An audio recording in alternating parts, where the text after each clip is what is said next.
Hello viewers, welcome to Newsweek South Asia, a show where we'll provide you fresh insights into South Asia's geopolitical, strategic and security situation.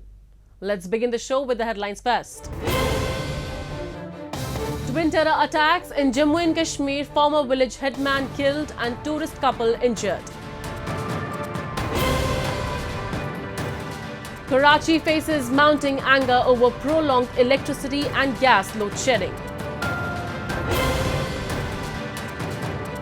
And Indian ATS arrests 4 Sri Lankan nationals linked to ISIS. A former sarpanch was killed while a tourist couple from India's Jaipur city was injured in 2 separate terror attacks in Jammu and Kashmir's Shopian and Anantnag districts respectively. In the wake of this recent twin terror attacks in Jammu and Kashmir, Pakistan's relentless obsession with Kashmir stands exposed. Despite the passage of an entire generation since the partition, Islamabad continues its futile attempts to disrupt peace and progress in the region. We have a report. A whole generation has passed since the partition between India and Pakistan, but Islamabad refuses to end the Kashmir obsession. Rattled by a peaceful and progressive environment in Jammu and Kashmir, the neighboring country is trying every trick in the book to unleash violence and chaos in the region. On May 18th, the region was shaken by twin terror attacks. In Anantnag's Yannar area, a couple from Rajasthan's Jaipur, Farha and her spouse Tabriz, were injured as terrorists opened fire upon them. Swiftly, the police immediately shifted them to a nearby hospital for treatment. वो पहले गांव में घूमने के लिए tour वाला लेके गया था तो वहाँ से घूम फिर के आ गए शाम को सुबह के गए हुए थे जैसे बस में से वो ट्रेवल टेम्पो से उतरे थे होटल में जाने खाना खाने के लिए जैसे अंदर जाने लगे और लोग तो अंदर चले गए वो कुछ दूरी पर रह गए इस समय वो मोटरसाइकिल पाए और गोली फायरिंग करके भाग गए. In a separate firing incident within an hour of the Anantnag attack, terrorists opened fire on a civilian in Hirapura, Shopian district. Terrorists fired upon Ijaz Ahmad Sheikh, a former village headman and local politician, who succumbed to his injuries at the hospital. Ijaz Ahmad Sheikh, जो former sarpanch थे, elected sarpanch थे, शोपियां के और बड़ा popular थे, लोगों में काफी काम उसने किया और मैंने उन सोशल मीडिया में भी उसके काफी देखा है.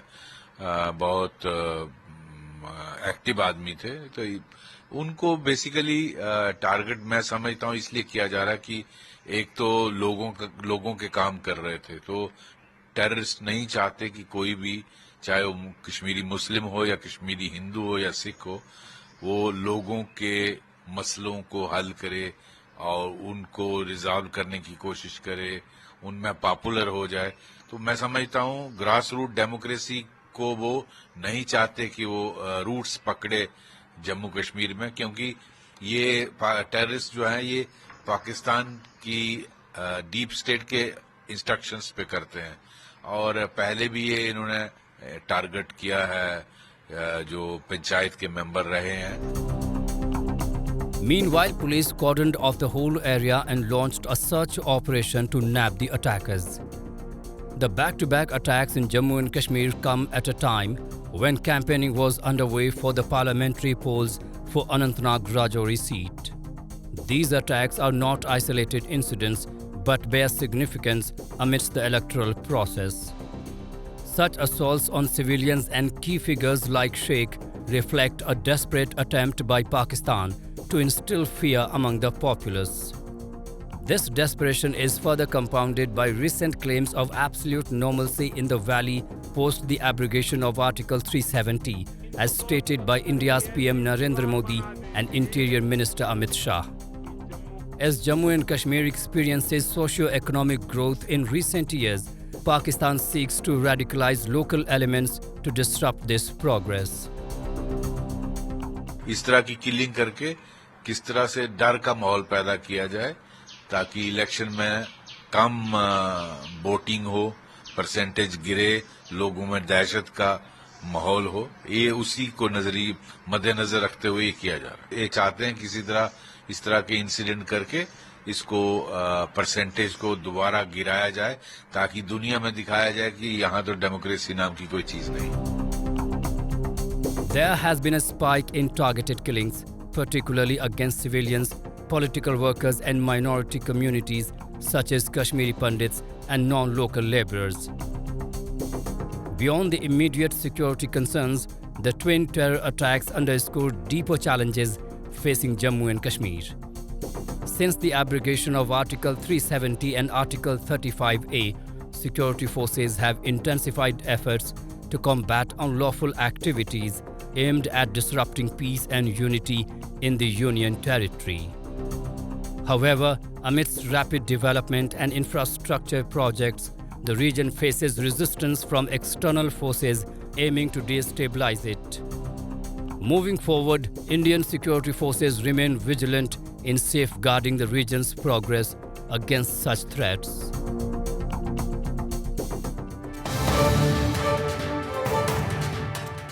Frustration is mounting in Pakistan's largest city, Karachi, as residents grapple with persistent power cuts and gas shortages. Karachi is sweltering under the summer sun and tempers are flaring along with the temperatures. For weeks, residents have been facing extended periods of load shedding, meaning intentional blackouts to manage the energy grid. This, coupled with gas shortages, is making daily life a struggle for many. Karachi, the bustling economic hub of Pakistan, is currently grappling with severe electricity and gas shortages. Prolonged load shedding has left many residents without power and gas for hours each day, especially amid the hot weather, exacerbating the difficulties faced by households and businesses alike. The city has been without electricity for 3 consecutive days. This week, women and children in a locality disrupted traffic to raise the issue, but lamented the police did not let them to even protest. They said authorities are ignoring their pleas and this is injustice being meted on them. 3 दिन से धरना भी दे रहे हैं, सब कुछ कर रहे हैं, कोई सुनवाई नहीं है। इस मुल्क का क्या बनेगा? लाइट नहीं, गैस नहीं, पानी नहीं, अवाम कहाँ जाए? वैसे तो हमारे पाकिस्तान में बिक गया सब अवाम बिक गई, सब। लेकिन खुदारा छोटे छोटे बच्चे जिनके बच्चे पढ़ रहे हैं, वो क्या साल भर फीसें भर रहे हैं, ये सब गरीब अवाम है, मेहनत मजदूरी कर रहे हैं, क्या हो रहा है इनके साथ? The power supply interruptions have extended beyond 12 hours in various neighborhoods, significantly impacting daily life. The city's sole power supplier, K Electric, has attributed this prolonged load shedding to low gas pressure, which affects its electricity generation capability. K Electric currently generates 500 megawatts of electricity using RLNG, regasified liquefied natural gas. If the gas supply stops, the company could face difficulties in maintaining this level of generation, potentially leading up to 17 hours of load shedding.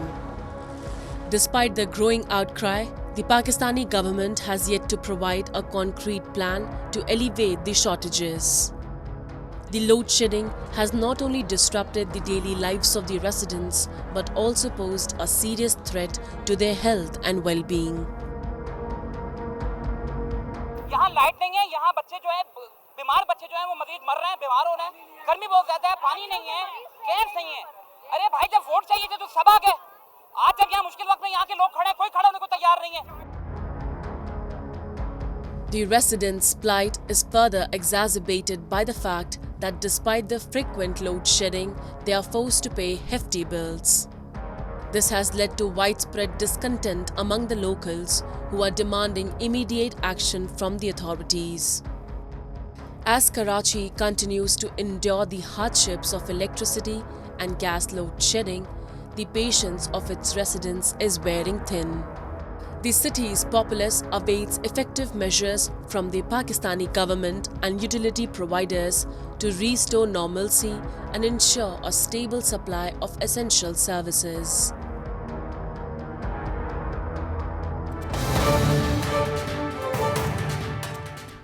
India's battle against terrorism takes a significant leap forward as the anti-terrorism squad makes a groundbreaking arrest.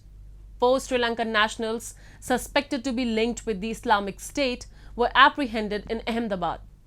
With loaded pistols and an ISIS flag recovered, the arrest underscores the global reach of terrorist networks. These individuals, in touch with an ISIS leader in Pakistan, had visited India dozens of times, raising concerns about radicalization. Despite ISIS efforts to expand its presence in India, proactive measures by security agencies have consistently thwarted terror plots. This arrest not only disrupts potential threats but also reaffirms India's unwavering commitment to combating terrorism and safeguarding its citizens. India's anti-terrorism squad has made a significant breakthrough in its counter-terrorism efforts. On May 20th, India's anti-terror police apprehended 4 Sri Lankan nationals in the western Indian city of Ahmedabad for suspected links to the Islamic State terror outfit. The arrested individuals were identified as Muhammad Nusrat, Muhammad Nafran, Muhammad Faris and Muhammad Rashdeen, all residents of Colombo, Sri Lanka. The ATS also recovered 3 loaded pistols and an Islamic State flag from a location near Ahmedabad, identified from photos in the suspects' mobile phones.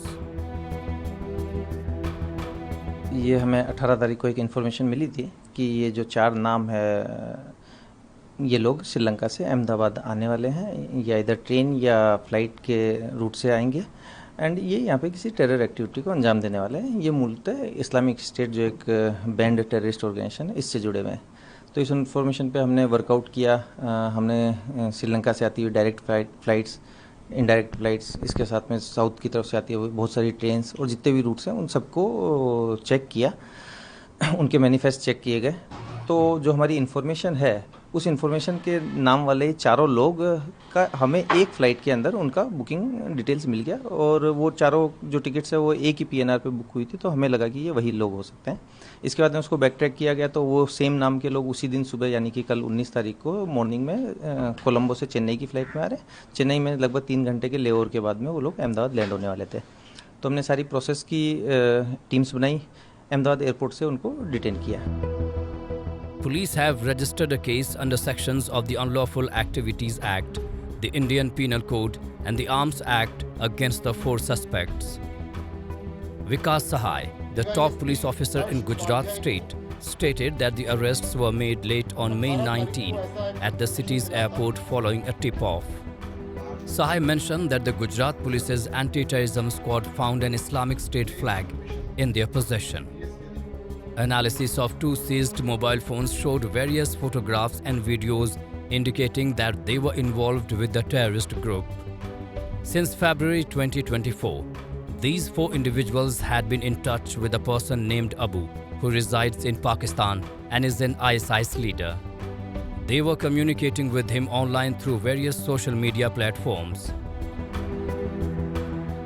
कि આ 4 લોકો ફરવરી 2024 માં એક વ્યક્તિ નામે અબુ જે મૂળ શ્રીલંકાના છે પણ અત્યારે પાકિસ્તાનમાં રહે છે અને આઈસિસના લીડર છે, એમની સાથે સંપર્કમાં આવ્યા ફેબ્રુઆરી 2024 માં અને ત્યારથી લઈને અત્યાર સુધી એમની સાથે ઓનલાઈન સંપર્કમાં રહ્યા अलग अलग सोशल मीडिया मार्फते। The Gujarat Anti-Terrorism Squad revealed that 2 of the 4 Sri Lankans, Nusrat and Nafran, arrested on May 20, had visited India 38 to 40 times. These individuals are highly radicalized and have shown their radical mindsets earlier through other organizations. इन लोगों की India में इन्होंने total कितनी visit की है इसके बारे में भी थोड़ी इन्वेस्टिगेशन की गई थी। तो इसमें जो फारिस और रसदीन है ये पहली बार इंडिया आए हैं लेकिन नुसरत और नफरान जो है वो लगभग 38 और 40 बार इससे पहले इंडिया में आए हैं। तो एज ऑफ नाउ ये हाईली रेडिकल है और रेडिकल जो इनका माइंडसेट है उसको जब शो इन्होंने पहले भी दूसरे ऑर्गेनाइजेशंस के माध्यम से किया, आईएस के हैंडलर में आने के बाद में आईएस के प्रोपोगेंडा वीडियो से प्रभावित होकर के आईएस के हैंडलर ने और इन्होंने जो सोशल मीडिया पर बहुत सारी चीजें देखी उससे ये रेडिकलाइज होकर के इस मॉड्यूल के साथ जुड़े हैं। The apprehension of these individuals is expected to disrupt potential terror plots and improve public safety. It also highlights the growing reach of international terrorist networks. This incident comes on the heels of recent arrests of ISIS operatives in India, including 2 leaders apprehended near the international border after crossing over from Bangladesh. These individuals were involved in recruitment, terror funding and planning terror acts using improvised explosive devices, according to security officials. The National Investigation Agency and ATS units in various states have been actively pursuing cases related to ISIS activities in India, highlighting the persistent threat posed by the terrorist organization. In October last year, a suspected ISIS terrorist wanted in connection with the Pune ISIS module case was apprehended by the Delhi police. Though ISIS is attempting to expand its footprint in India, security agencies have successfully foiled multiple ISIS-linked terror plots in recent years, demonstrating their proactive approach. It's an encouraging sign when it comes to our preparedness that we were able to figure out that although there were Sri Lankans coming from Sri Lanka with whom India does not have enmity, that they were up to no good. So at least our intelligence gathering has evolved to that level that even if a threat emanates to India from outside Pakistan, even in friendly countries, so to speak, our security agencies are up to the task of apprehending them before they could actually do some real damage. Through rigorous surveillance, intelligence gathering, and preemptive operations, Indian authorities have thwarted the nefarious plans of ISIS operatives and their associates. These efforts underscore India's commitment to countering terrorism and ensuring the safety and security of its citizens.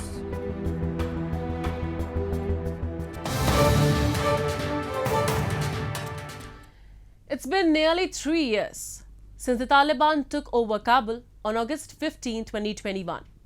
The event changed the South Asian nation in many ways, with the most profound impact being experienced by the Afghan women. From Kabul to Kandahar, Afghanistan's women navigate a landscape of shattered dreams under Taliban rule. Firuzan Koistani, once an NGO worker, now battles economic turmoil as she strives to keep her cake factory running. In a nation gripped by crisis, her story illuminates the resilience and determination of Afghan women in the face of adversity. Imagine a world where dreams are shattered and the sky falls apart into countless fragments. This became the stark reality for Afghanistan when the Taliban regime seized control. The impact on women was especially devastating. Over the past 2.5 years since the Taliban regained power, Afghanistan has seen the world's most severe women's rights crisis unfold.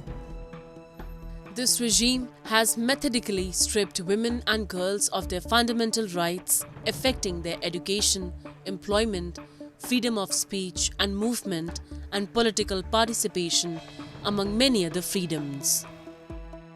This is veteran NGO worker Firuzan Koistani, who lost her job and had to search for a new career when the Taliban seized control of Afghanistan in 2021.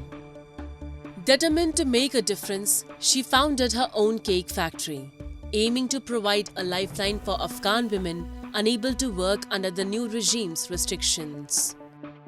Koistani took a loan of $4,870 to start her business. By 2022, she had built up the factory's production and hired 15 women and 5 men. قبلا در حکومت جمهوریت ما در یکی از دفاتر وظیفه داشتم. زمانی که وظیفه خود از دست دادم تصمیم گرفتم که چی کار کنم. بیکار مانده نمیتونستم. بتانم خدمت هم برای خود و هم برای جامعه خدمتگزار باشم در هر حالت، در هر شرایطی. تصمیم گرفتم که می بزنس شروع کنم تا از همین طریق مظهر خدمت شوم برای خواهرای عزیزم که فعلا در خانه بیکار هستند. از درس ماندین بعضیشان و بعضیشان نانآور فامیل هستند. Initially, Firuzan Kohistani generated around $1,390 per month, covering her employees' salaries and her family's needs. However, as Afghanistan's economy deteriorated, her monthly income halved within a year, pushing her business towards bankruptcy. 2 months ago, Kohistani applied for another loan but was rejected because she is still repaying her initial loan. Desperate to save her business, she is now seeking financial help from friends. وقتی به بانک مراجعه میکنیم که ما قرضه بگیریم، بانک بر ما میگه قوالی شرعی داشته باشی، قوالی خانه را بیاری. یک مشکل عمده ما خانم‌ها اینمی است. و مشکل عمده ما دیگه ای است که وقتی که ما میگه که شما 2 نفر از کارمندای بر حال امارت بیاری که ضمانتتان کنه. ما 2 نفر ضمانت نمیتونیم پیدا کنیم. With the future uncertain, many of Kohistani's employees fear that the factory's closure would leave them with no choice but to beg on the streets. A United Nations Development Programme study released in mid-April highlighted the struggles of female-led businesses like Kohistani's.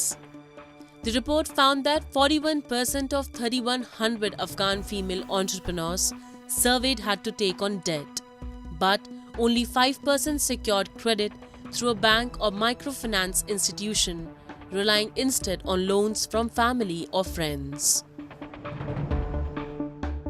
Low demand for their goods, a restricted ability to export due to these payment blockages, inability to access inputs again for their businesses, real challenges accessing finance, and that's something we talk about in the report which we published. Only 5% of these women entrepreneurs are able to get loans from banks, and there are major restrictions on their movement and their ability to do business because of discrimination and so on. The UNDP study also revealed that over 70% of Afghan female entrepreneurs cannot travel to local markets without a male guardian. Although the Taliban have not formally banned women from working, they have imposed severe restrictions, including barring many female aid workers, closing beauty salons, and limiting women's movement and employment opportunities. Despite these challenges, some female entrepreneurship continues.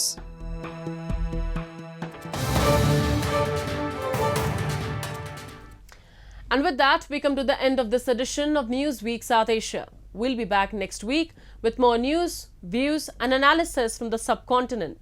Meanwhile, do keep writing to us at nwsa@anin.com. This is Shivangi Mishra signing off on behalf of the entire production team of Newsweek South Asia. Goodbye and take care.